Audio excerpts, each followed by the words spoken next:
Hello everybody, welcome back to my channel. My name is Becca and this video is my first trial of my life with plants concept. I talked about this in my last video where I had big life updates, but basically I am transitioning this channel to be a little bit of a wider scope of the world of Miss Becca de la Plants. What does Miss Becca de la Plants get to outside of being Becca de la Plants? We're gonna do that today, but we're going to start off with what we know. We're gonna hang out in this room. I actually really want to take everything off of my plant shelves, clean the shelves, and then put things back up there and just rearrange.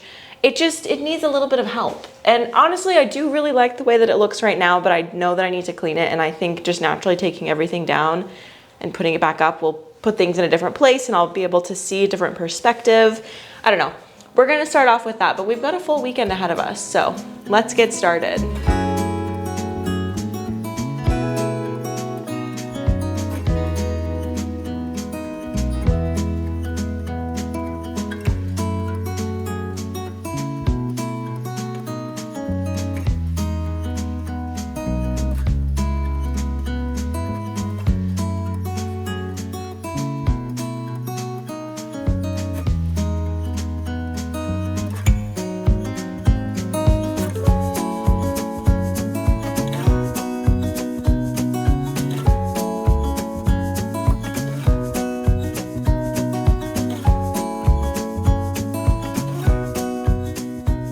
Okay, the shelves have been cleared off and it's time to put things back. I have some things that I want to like rearrange, move around. I'd like to put more anthurium up here. So we're gonna start off, I think with her, if it fits. Oh, it does. That is pretty right there. I like that. Okay, next anchor plant for sure is going to be my satin pothos. She's looking so beautiful and I really don't want to move her very far from where she's been. So we're just going to put it right here because it's really loving this exposure. My Jose Bono, got a lot of questions about this one when I showed it on Instagram. It was, I think, right here. I think I'm going to keep it there. The real star of these shelves is this very long pothos.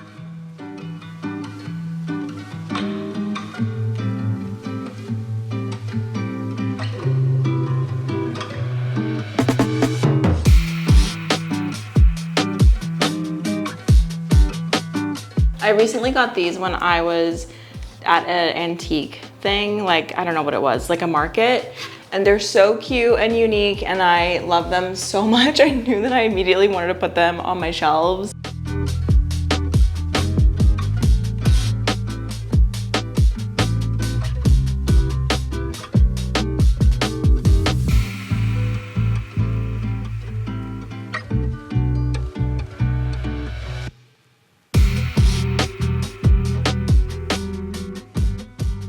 We have a fun evening ahead of us and I just am really hot, so I don't want to be in here anymore. So I'm gonna go enjoy the rest of my afternoon. And this evening we're going to our friend's house to make some pizza in their pizza oven and I'm so excited. I will probably bring you along.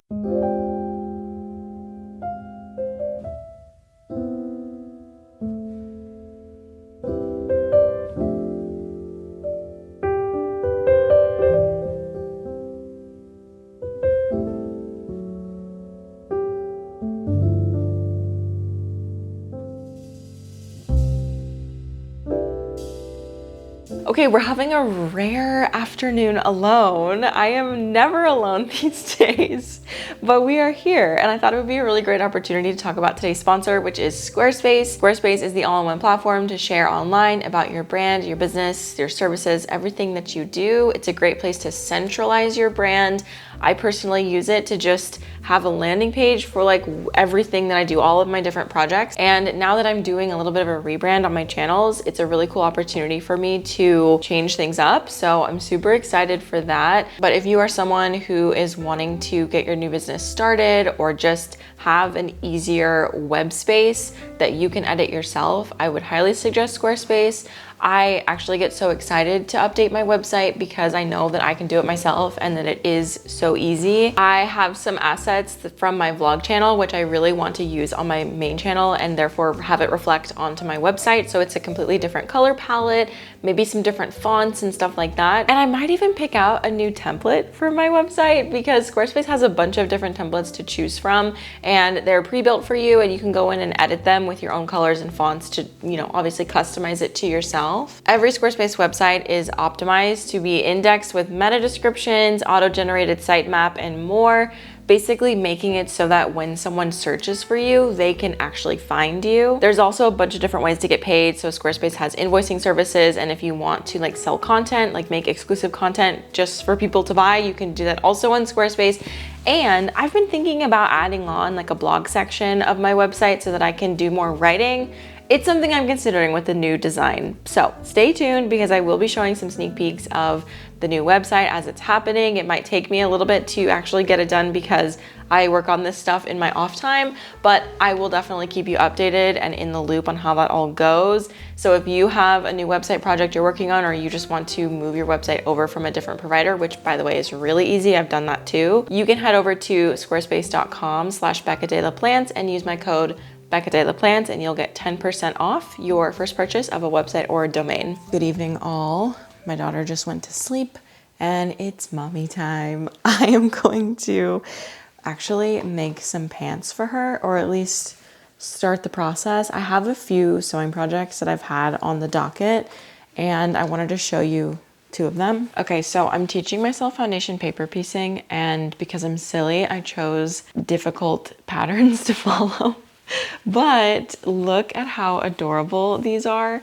They are like pot holder sizes. These are 8-inch blocks and I am so proud of them. I love the colors. This one is a little hat and I have the red and then the red binding, and then this is all fabric that I just had in my stash. Like I happened to raid my secondary stash out in the garage that I haven't brought inside yet from our move a year ago, and I found a lot of these fabrics and I think they're so cute. I have a lot of this like background. This one is a spider, and I have one more that I want to make as like a little trio, and then I'd like to find a way to hang them on top of each other. Like maybe it is just like placing them on the wall like this, but I have one more that I want to make that is a crow or a raven, and I'm super excited about it. After doing this one, I'm not even nervous. Like I actually did both of these because they seemed like they would have been easier, but this one was actually pretty complex with like the legs and everything. So it requires a lot of unpicking because I am not perfect, but I'm learning and it's been really cool. So I'm putting this on a brief pause because I want to make some pants for Nora. When it comes to crafting, if I get a sudden itch to do something, I just have to act on it or else I will never make anything. And making things makes me really happy.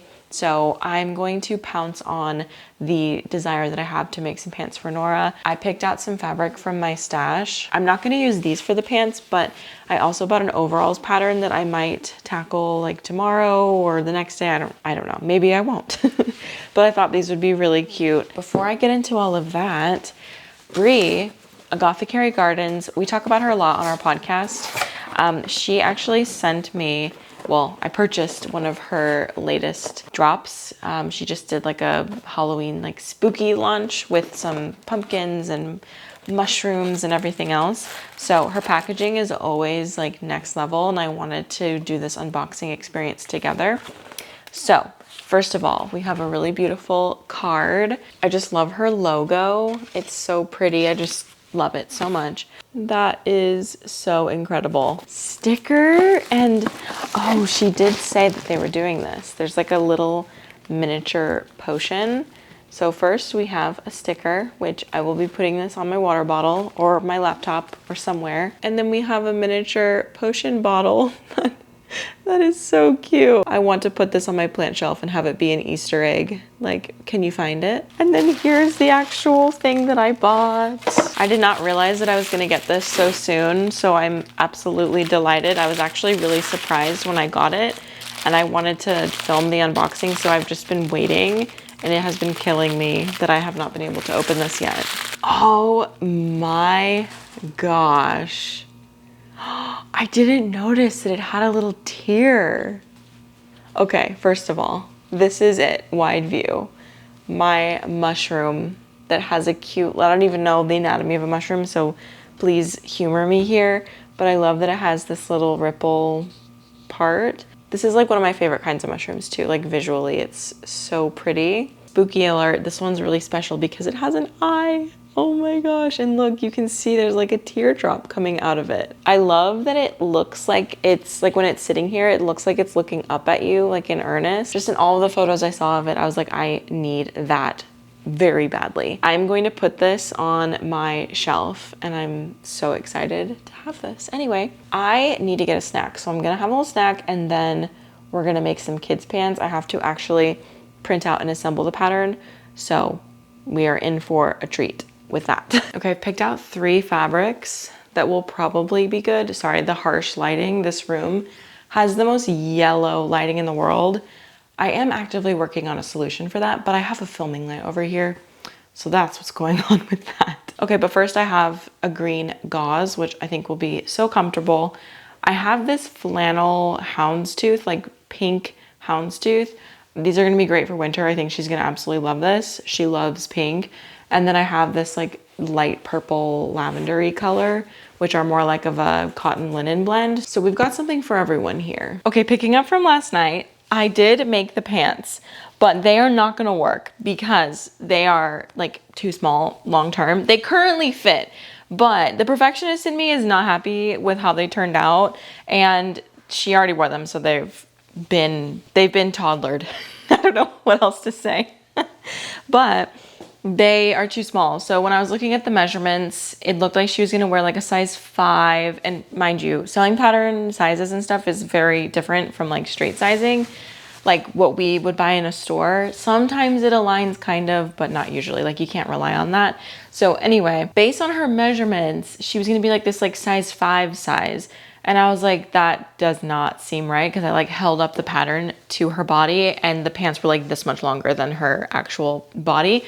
So that wasn't gonna work. Going off of just that, I just picked, I think it was like the quadruple 0, which ended up being too small, but not by much. So I think what I might do next time is do like the single 0 size maybe, but they fit her waist, but they're like a pant that you would want to be like kind of cinched on the waist. And because the size is like pretty accurate to her waist already, it doesn't get cinched by the elastic. Does that make sense? Like there's not a lot of fabric to scrunch. Something that I do really like about this though, and that I will probably like pick off of these pants, I went the extra mile and I made these really cute ruffle pockets, which I don't usually like put like an added frill like that on clothes. And I think that I just want to do that more often because it's absolutely adorable. So I'm going to take these pockets off and put them on the next pair of pants that I make. Maybe like a more patchwork vibe, because I don't think that I have enough of this fabric to make another pair of pants. And they were also too short. So I decided to put this like ruffle on the bottom. But when you do a ruffle or like any kind of gathering on clothes, you multiply the circumference by 2. And this time I only did 1.5 because I just didn't want it to be like too much. And you can see it's not enough. Like there's barely any gathering in this. So I'm definitely gonna stick to my circumference times 2 situation that I normally do. But it was a good learning lesson. Like I haven't made clothes for her in a really long time. Stay tuned because I will be making more. If you guys are interested in this pants pattern, it's by the Ordinary Folk, and I think that they're called the Luca pants. And I've been admiring them for a very long time. So I'm glad that I finally have the pattern, but I am going to have to reprint out and assemble the pattern. And I really am not looking forward to that. What I think I might do is, since kids grow, what I think I might do is reprint it out and assemble it, and then use like wax paper, like parchment paper, or just like some sort of tracing paper or something to trace out the size that she needs right now, and then transfer over like any like markings or anything like that, because I don't want to have to do this every single time she needs a new size, because like obviously, yeah, like I said, kids grow. I still haven't finished the crow, but I did assemble all of like the individual pieces. So let me show you what that looks like. Oh, also one of my coworkers gave me this, which is such a score, but I don't really have a use for macrame lately.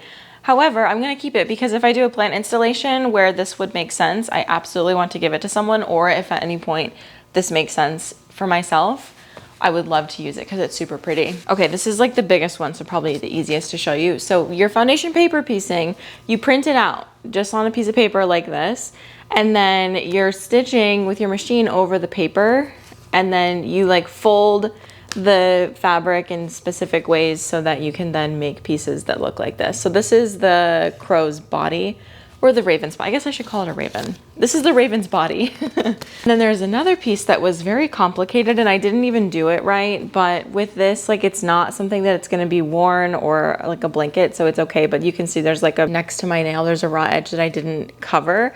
Anyway, this is like, I think the tail or a wing or something like that. But okay. That's the update. I wanted to make sure that you saw the end result of those pants. Also a moment for the plants in my bathtub. They are so cute. This wall right here, like right above my bathtub here, wall right here, has been plaguing me. Like I have not known what to do with it. Obviously I don't want the towel bar there, like we don't use it. So I would like to take that down, and then I ordered some like little plant wall mounts from TikTok shop actually.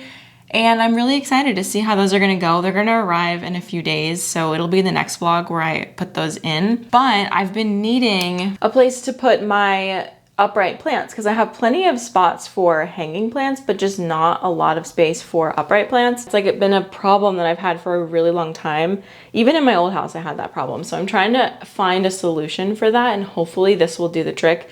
Although hanging plants would look really pretty on it, I'm gonna try not to do that. Like I have lots of Hoya that I could put there, maybe some anthurium. My anthurium are really doing very well in here, surprisingly. Like look at this leaf. It's pretty big. Like this is almost back to the size that they were when I first got her. Super nice. And she has a baby, which is putting out some really nice leaves. Where is the baby? Oh, the baby is almost bigger than the mom. Look at this leaf. It's new. But this is off of her baby. Can you believe that? Can you see down there? This is like an offshoot. Oh my gosh. You're kidding me. That just happened. I hate myself. I hate this strap. What the heck? I'm so sorry. Maybe some. Good evening, friends. Welcome to the world of my garden. I just came out here and saw the most incredible orb weaver building a huge web. Like I'm not even kidding, it is huge. And it's just in the center between this shed and the fence. And I am just really hoping that my dogs don't ruin it. I don't think that it's attached to the ground at all. But anyway, it's so big. She was actually making one in the wisteria a few days ago. And then I came out to check on her and she was gone. And I was like, what the heck, where did she go? So I don't know, like really the habits of orb weavers. Maybe they change their location like every day or every few days. I'm going to harvest some of my cosmos. The cosmos are still holding on, but not by a lot. So I'm just trying to enjoy them while I can. I have so many cosmos. I just planted a bunch of seeds along here and they just took off. Like all of them took, and I wasn't expecting that, but it was great. I just planted a variety pack of cosmos and I have some pretty fun colors. My favorite ones are these ones. I love the pink edges on those. You know that the season is changing when you can't be outside very late gardening anymore.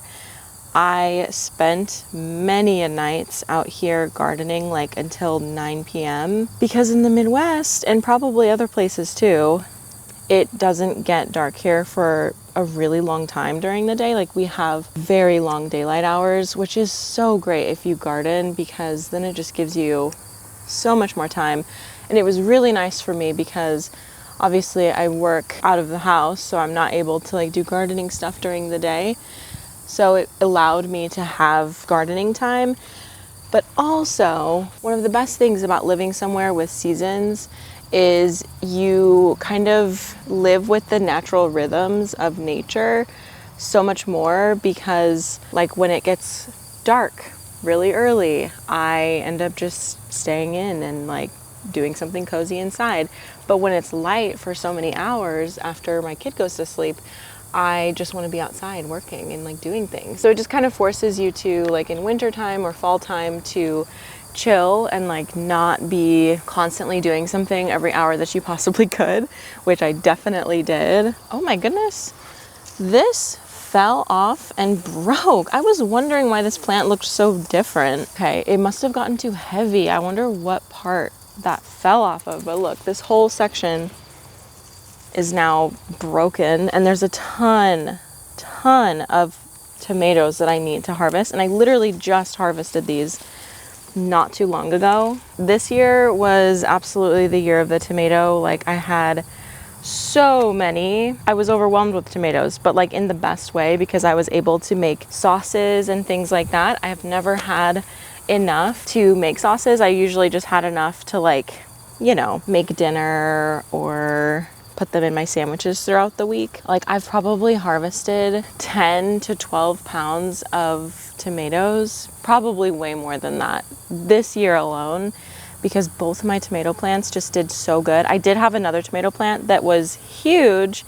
Oh my gosh, there's a grasshopper. That scared me. Anyway, I had another tomato plant that just got huge, but it was barely producing any like good fruit. So it was just kind of not fun, and I ended up hacking it up, and I'm hoping maybe it will give me some like late season fruit, but I'm not expecting it. It was called a big boy tomato, and it was a big boy. Like, it went crazy. And this one is just getting so heavy. It's just like splitting. I think next year I'm gonna focus more on dwarf varieties, because my beds are 6x3, like about 6x3, and I'm coming from beds that were 4x8. That is definitely an adjustment that I didn't account for, because I was just kind of gardening as if I had those big beds still. So I just need to be more mindful in choosing my plants, just like based on their size. Like, yeah, do I want massive tomato plants that take over literally the entire bed? No, because I didn't get any peppers this year because they were completely overtaken by my tomato plants. I'm not exactly complaining that I have so many tomatoes, because it's really great, but I didn't really have much of anything else. But it's actually so crazy, like, how much I learn with each new year of gardening. Like, you think that, actually, I've never thought that I knew it all, but you think you've seen it all after a few years. But every year the plants are different. It's the same with houseplants, honestly. Like, houseplants are all different. Look at this. Look how many I have. And I just did a harvest bigger than this a few days ago. Literally just like 3 days ago, I filled up a huge jar. So yeah, we're drowning. Anyway, but yeah, with houseplants, like, you think you know Monstera deliciosa, and then you get another one, and then that plant acts completely different because its genetics are different, its parents are different. It came from possibly like a completely different grower or location. So it's just gonna act a little bit different. Okay, this is actually my favorite Cosmo that I've grown this year, and it just came in a variety pack. So I think next year I'm going to be more thoughtful about the flowers that I plant. Like, maybe get my seeds from somewhere where it's not like a variety pack, because all of the seeds that I put out, my flower seeds, were just variety packs, so I didn't really know exactly what I was gonna get and like what colors. Here's the harvest. Lots of fun things, lots of flowers I need to get in water pretty soon. Cosmos don't do great unless they are in water pretty quick. And so many tomatoes. So many tomatoes. Thank you guys so much for watching this video and hanging out with me this weekend. I had a ton of fun, like, not feeling like I had to limit myself on this channel. So here's to new beginnings, here's to trying something different. And if you liked this video, please comment down below, and I will see you guys next week for another video. Bye.